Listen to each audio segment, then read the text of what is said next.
my name is Serafina Frongia. I'm a manager of content strategy and editorial with the Wells Fargo Wholesale Bank. And I'm here today doing a UX picnic for Optimal Workshop to talk about something that's near and dear to my heart. I will start off by saying that it'll pain me a little bit to say this. As an avid reader, I am most happy and most successful when no one reads what I write. And let me tell you what I mean by that. I lead a team of content strategists and editors who approach with the mentality of invisible ink. And what I mean by invisible ink isn't content or copy that's unnecessary or instantly forgettable. It's content that is so integrated as part of a design that it's seamless, that it is a part of an experience that is easy, that is intuitive, that is simple.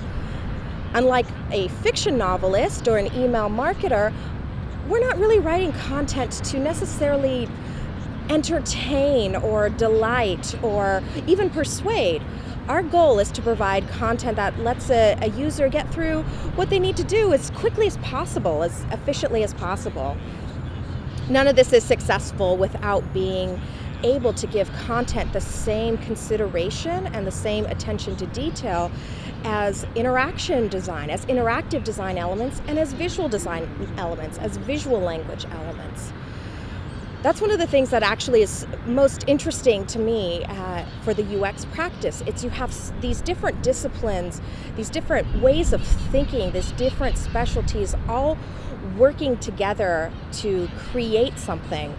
Whether it's a web producer, a content strategist, or a user researcher, you're all jointly creating this experience for someone you may not even have that much direct contact with. And how incredible is that?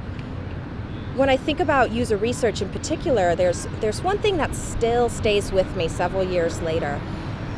One of the first usability studies I joined at the bank, where we had a user going through a flow, he said, with no small amount of frustration in his voice, "Why can't you just call things what humans call them?" And I thought, exactly. Imagine that light bulb going off. Exactly.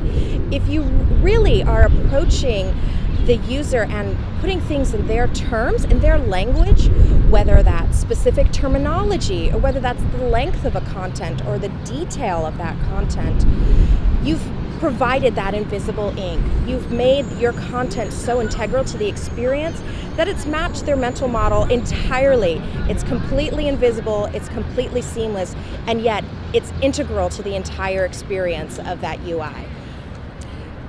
I really can't emphasize enough that this invisible ink practice is so core to the content discipline, which is in turn so core to the UX discipline, that the true success of it often is completely invisible, just like the ink itself. But I urge you to consider that we're people, we like words, there are ways that we read and scan without it looking like we're reading and scanning.